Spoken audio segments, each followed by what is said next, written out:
What is up, everybody? Welcome back to another edition of the Severe MMA podcast. And joining me today is Dan Hardy to preview the big UFC 257 fight between Conor McGregor and Dustin Poirier this weekend. Dan, thank you very much for joining me. How are you today?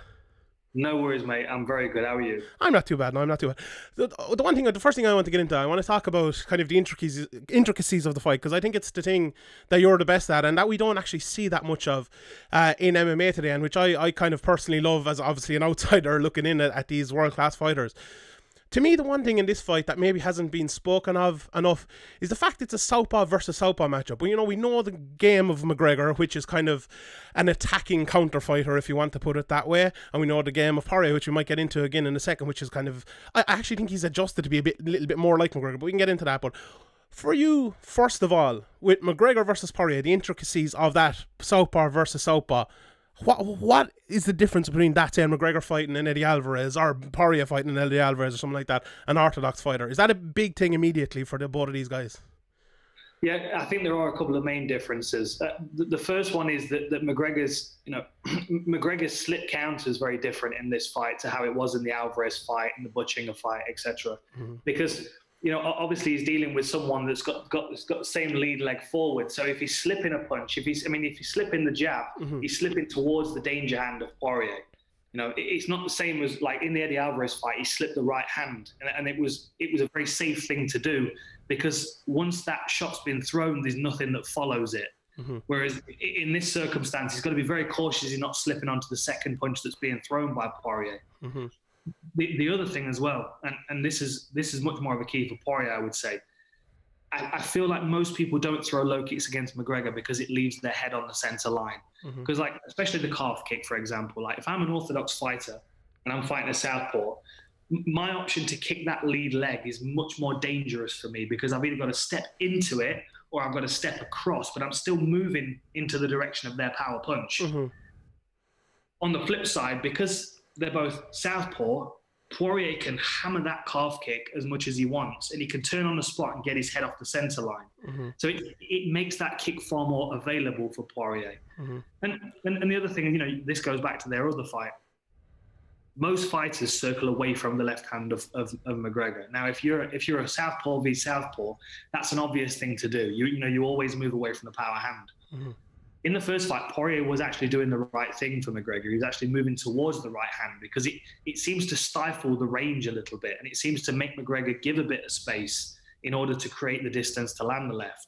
So, I think that's something that Poirier is going to have to make a decision on. Like, does he want to circle towards the left hand because that's less comfortable for McGregor, or does he want to circle to the right because that's the safest thing to do generally against another southpaw? There are lots of questions about it, and I do think that it's a very big factor, the fact that they're both southpaws. I think it's and that's a great breakdown. I think an interesting thing is coming into this fight as well. And when you look at the first fight, Poirier cracked McGregor a couple of times in that fight, and I think he actually broke his tooth, if I'm not mistaken, in that fight. He, watching that back, okay, McGregor obviously finished it in the first round, but there are ways that Poirier can get you, and Poirier gets to everyone he fights. And McGregor has been known to take a couple of shots, not a lot obviously, because he's a big knockout artist.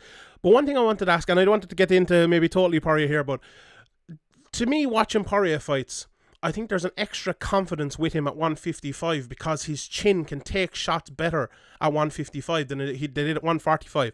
Now, as we've seen as well, later on in fights, I know he hasn't had that many going into the fourth and fifth round, but Poirier's confidence, I think, in that chin and his cardio as well going late is a thing that has really improved for me at 155. As we've seen with McGregor, maybe cardio issues in the past. Do you think that's a thing maybe Poirier will try to do? Obviously, everyone wants to weather the early McGregor storm. But maybe do you think taking this fight late is a thing that, tactic for Poirier that can, obviously against McGregor, the early knockout's a big thing. But do you think taking that fight late is a thing Poirier might be looking to do here? I honestly think it's the most obvious game plan for him is to bide his time. Because the longer this fight goes, the better his chances get. The longer the fight goes, the more McGregor is going to have fired that left hand and not been successful with it. He'll start to fatigue. There'll be a bit of lactic acid buildup in those muscles. And then there are lots of things that Poirier can do to force him to work a bit. Cover up and not worry too much about getting him back if he gets clipped with a shot, tying him up, forcing him to grapple, forcing him to clinch. Um, but honestly, the longer this fight goes, the more it suits Poirier, because you're correct. Those first 60 to 90 seconds of Poirier they're scary. They're scary seconds because he's tense. You look at other fights at 155 that he's had. Michael Johnson stopped him around 124, was it? Something like that. Gaethje hurt him as well in the first couple of minutes. Once he's got over that hump of being clipped and being hurt, reassuring himself that he can take those punches, then his aggression starts to back him up. And with that aggression and the weight class, as you said, you look at 55-pound Poirier to 45-pound Poirier, the muscle mass that he's gained is predominantly upper body. It's neck, it's shoulders, it's chest. It's all the areas that you want to take a punch, So definitely is more durable at 155. I definitely think he's less susceptible to those stinging, put him down on one knee and catch a few hammer fists knockouts. And, and in the Hooker fight, he had 2 rough rounds and he won the last 3. Against Gaethje, he took all of his best shots and ended up stopping him late. Like, the confidence that Poirier should have in the 4th and 5th round should match what Conor has in the 1st. Yeah, it's a really interesting one. The one question I want to ask about McGregor, we've analysed McGregor's game over and over. He's probably the most analysed person we've ever seen, but he hasn't fought. I'm looking at his record here. He's only fought twice in the last, coming up on over 4 years.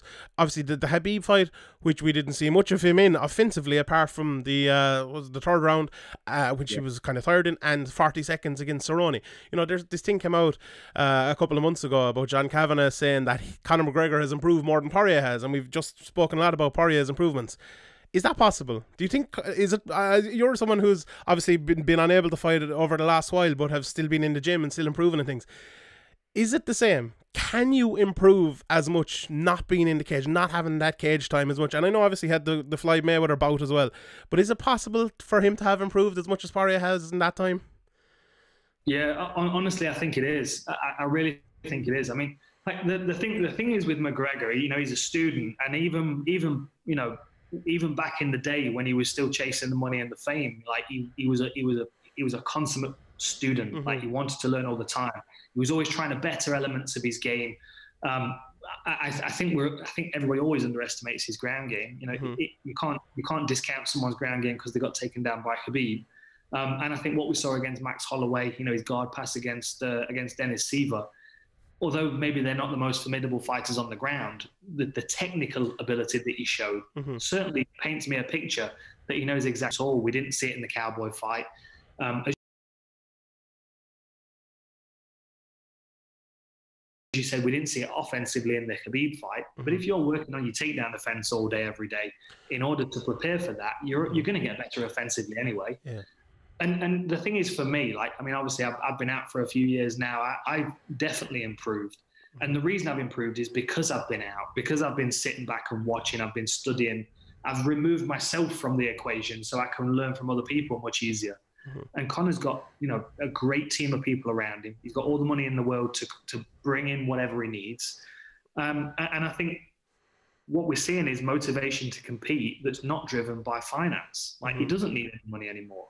So if he wants to get back in there, it's because he wants to show people how good he is. It's because he's improved. It's because he feels like he's still not only very competitive, but he probably thinks he's the best in this division. And that confidence will come from his hard work.